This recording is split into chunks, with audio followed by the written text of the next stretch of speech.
Take marker, Emily the Criminal review, guys. Let's get right to it. Action! What's going on, Alamo City Movie Talk? As always, I'm your host, Ryan D, aka Ryan680.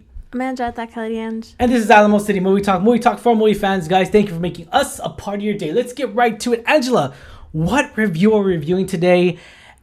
Right now, what are we doing? We're reviewing Emily the Criminal. Emily the Criminal, guys, starring Aubrey Plaza here. Down on her luck, saddled with student debt. Let's be honest, your student college debt. Emily gets involved in a credit card scam that pulls her into the criminal underworld of Los Angeles and ultimately leading to deadly consequences. I mean, come on, credit card scam.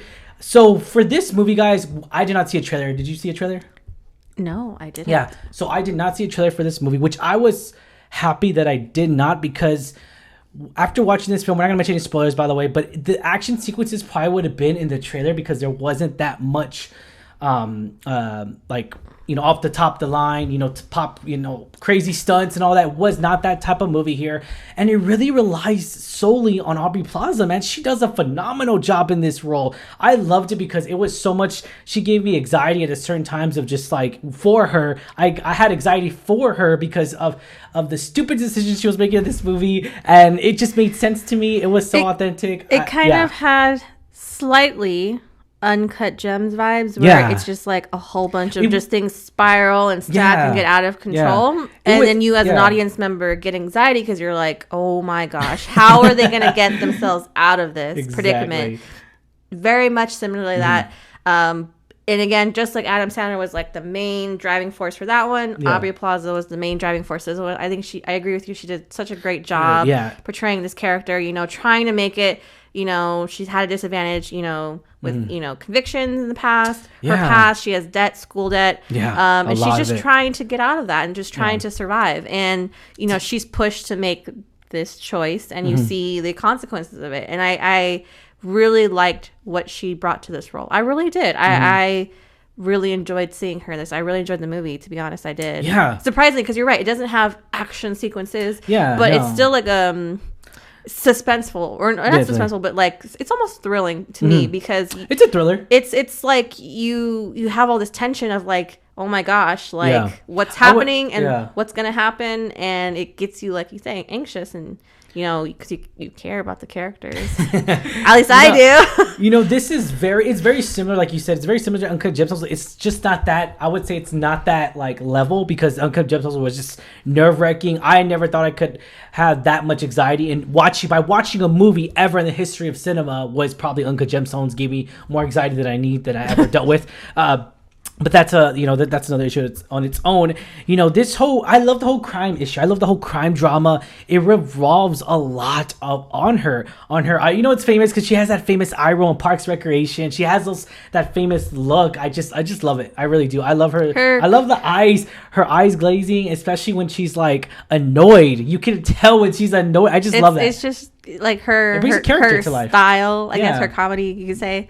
But I really like her. I liked her in this role. Also, another familiar face, Theo, Rossi. We took a picture with him at Alamo City Comic Con. I was so happy. That was your favorite character from Sons of Anarchy, Theo Rossi. Yeah, he is, and so I'm so glad to see him in this. He pretty much played the same role. I would say in Sons of Anarchy, kind of similar. It was kind of a little similar because it was definitely not. It was definitely something that he's known to do in a good way, in a positive, amazing way, and I love that. He was, I would like to say, the cherry on top of this movie. He was. I really liked it. So it was so glad to see his face. I recognized him right away. Like, saw his face. I was like, oh my gosh, Theo Rossi. Brings me back to when we took a picture with him. Yeah. We took a picture with him? I know, we did. We still have it. We'll post it. Yeah. But yeah, no, I enjoyed him. I enjoyed Aubrey Plaza, the rest of the cast. I thought it was very well done. The direction that it had, the story, how it unfolded, the actors and the actresses. I really, really liked it. So I really enjoyed this film. Yeah, we saw a lot of character development with her character, which is Aubrey Plaza plays this character named Emily, and we really follow her in this journey of just trying to make it, trying to figure out, oh crap, all the money, her just hard work, trying to get out of that life that she's in. Yeah, and it sucks because she's in a situation that a lot of Americans have been in or are in currently. It sucks because it's nature of the beast, you know. It really is, and it's really terrible, and it puts you it kind of makes you understanding it or relatable in a way, because a lot of people are going through this, including ourselves. It's just we have this consistency of just like really understanding her situation, and that's what makes it more real. That's what makes it more human. That's what makes it more a better movie, because it's very relatable. Most of us have all gone through our own struggles, but also like with her specific struggles, a lot of Americans, you know, come through, have like certain things in their past that are inhibiting them from moving forward, growing. So it's like you said, it sucks to be in that position, and you see her struggle, and it's relatable for a lot of people. Definitely. And I gotta say though, her character development, I really liked it, but I liked also that it wasn't what you thought it would be. Yeah, this was very the ending was unpredictable. Yeah, so I liked that it wasn't like, you know, what we've seen before. They took a different direction at the very end. So I like that. I like seeing that. So that was pretty cool to see her develop, and then where she ends up in the end, you're like, oh wow, okay. Yeah. So I enjoyed that little surprise. Yeah, you know, this movie was very unpredictable because I didn't know where it was going. You kind of get a sense to where Emily's going in this journey, and then you're like, oh crap, oh man, I can't believe she did that. Like, you get that. You have those quick reactions to it. And I love that because it keeps me entertained. It really did. This movie runtime came out to be 1 hour and 33 minutes. I think that's perfect, because if you would have gone 2 hours, I think it would have been too much. I think it would have hurt this movie. I wouldn't see where they needed to add more context or anything. I think the way it, you know,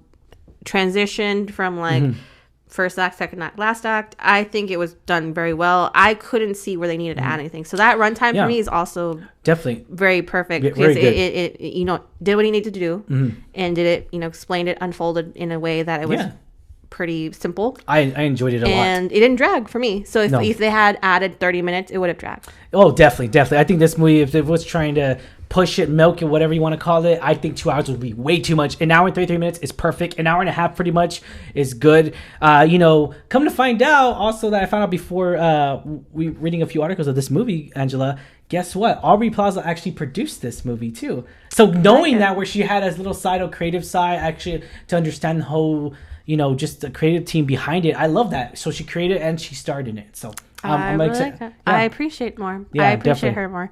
I gotta say, give it a try, because, you know, it might surprise you. Yeah, was this the film that we deserve? I would say yes. Definitely, guys. Definitely, this movie. Check this movie out in theaters. But again, though, this may not. Again, this I'm gonna say it's countless times. This is a movie that's not action based, so there's not going to be action right off the bat. There's not going to be. It's more of a storytelling drama thriller, and we get that, and it makes sense at the very end. It really does. Hold out, guys, because you watching this movie is going to really help you understand and really just get you like, damn, she did a damn good job. I'll say that. But ratings 1 out of 10, 10 being the highest. So what do you give this rating? I would give it an 8, because I really enjoyed the performance of the cast and the story. So I thought it was very good. To be honest, I did. Considering, like you say, it has no action. Well, it has a little bit of action, but just not like over the top. No. Yeah. I mean, it's more story and more like a little bit more thrilling aspects. But I really enjoy it. I think it's a solid 8 in my book. Yeah. Definitely, I'm gonna stick to that as 8 as well, because I did, you know, it didn't reach a 9 for me. I think we got a little bit more action, or a little bit more. Again, it's just small little details here and there.